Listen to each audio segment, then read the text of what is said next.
Syndrome de Cushing. Définition. Le syndrome de Cushing est une maladie causée par un excès de sécrétion d'une hormone, le cortisol, par les glandes surrénaliennes. Le cortisol et d'autres hormones sont formés dans la couche externe des surrénales, corticosurrénales. Il s'agit d'une hormone essentielle à la vie car elle contrôle de nombreux processus importants dans le corps. Elle active, entre autres, les réserves énergétiques de l'organisme en cas de stress de tout genre, régule la pression artérielle, influence le métabolisme des sucres et des graisses et inhibe les réactions inflammatoires.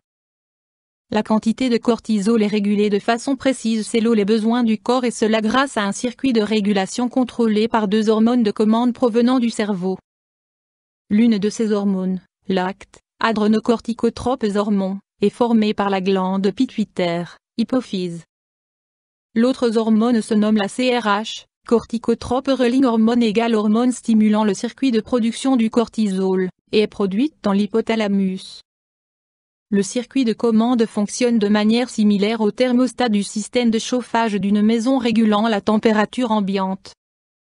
Dans le corps, le niveau de cortisol est constamment mesuré dans le sang tout comme le thermostat mesure la température et augmente le chauffage en cas de chute de la température. La production des deux hormones de commande va être augmentée lorsque le corps a besoin de plus de cortisol.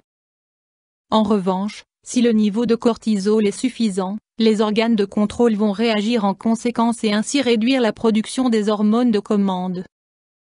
Le syndrome de Cushing est une maladie rare. Les personnes ayant entre 20 et 50 ans sont les plus touchées.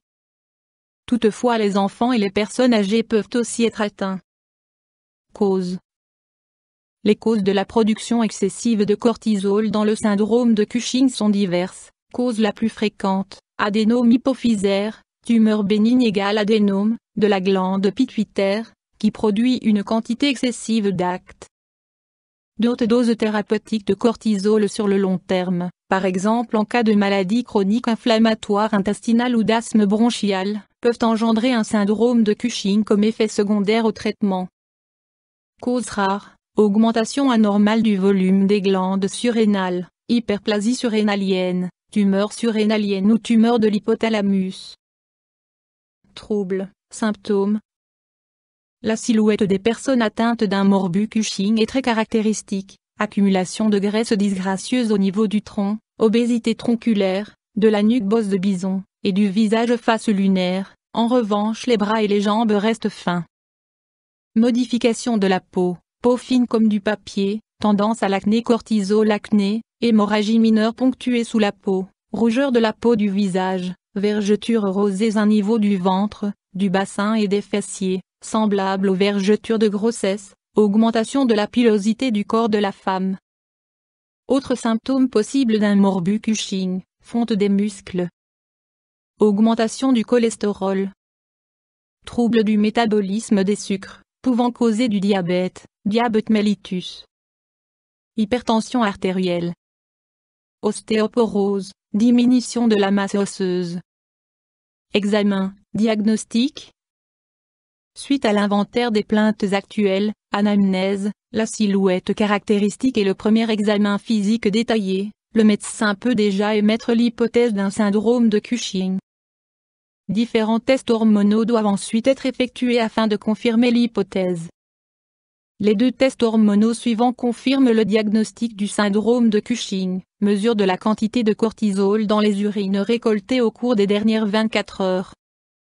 Prise test de dexaméthasone, prise d'une tablette de cortisol le soir et mesure du taux de cortisol sanguin le matin suivant. Normalement le taux de cortisol sanguin est abaissé. S'il reste élevé, il s'agit d'un syndrome de Cushing. Lorsque le diagnostic est établi, différents tests hormonaux permettent de déterminer s'il s'agit d'une dysfonction de la glande pituitaire, des surrénales ou de l'hypothalamus. Ensuite, une éventuelle tumeur peut être détectée à l'aide des méthodes d'imagerie, cause la plus fréquente d'un syndrome de Cushing. Les glandes surrénales seront examinées à l'aide d'un ultrason, la glande pituitaire et l'hypothalamus par un scanner, tomodensitométrie, ou par une image par résonance magnétique, IRM. Options thérapeutiques. le syndrome de Cushing doit toujours être traité car l'évolution de la maladie peut mener à la mort. La thérapie dépend toujours de la cause de la production excessive de cortisol. Une tumeur bénigne, adénome, hypophysaire ou surrénalienne sera enlevée chirurgicalement. Une radiothérapie est indiquée lorsqu'une tumeur hypophysaire ne peut pas être opérée. En cas d'augmentation anormale des glandes surrénales, ces dernières seront complètement enlevées. De ce fait, les hormones surrénaliennes devront être substituées à l'aide de médicaments à vie. Lorsque la cause du syndrome de Cushing ne peut être élucidée, la production de cortisol peut être inhibée par des médicaments. Mesures préventives. Dans la plupart des cas, le syndrome de Cushing est dû à une tumeur de la glande pituitaire, adénome hypophysaire, et il n'existe pas de mesures de prévention. Pour prévenir le syndrome de Cushing comme un effet secondaire à une thérapie prolongée de cortisone, une certaine dose, que l'on appelle le seuil de Cushing, ne doit pas être dépassée. Si malgré tout un syndrome de Cushing survient, la dose de cortisone doit être soit réduite, soit arrêtée progressivement sous le contrôle d'un médecin. Une corticothérapie ne doit jamais être stoppée abruptement. YouTube Dr Alabé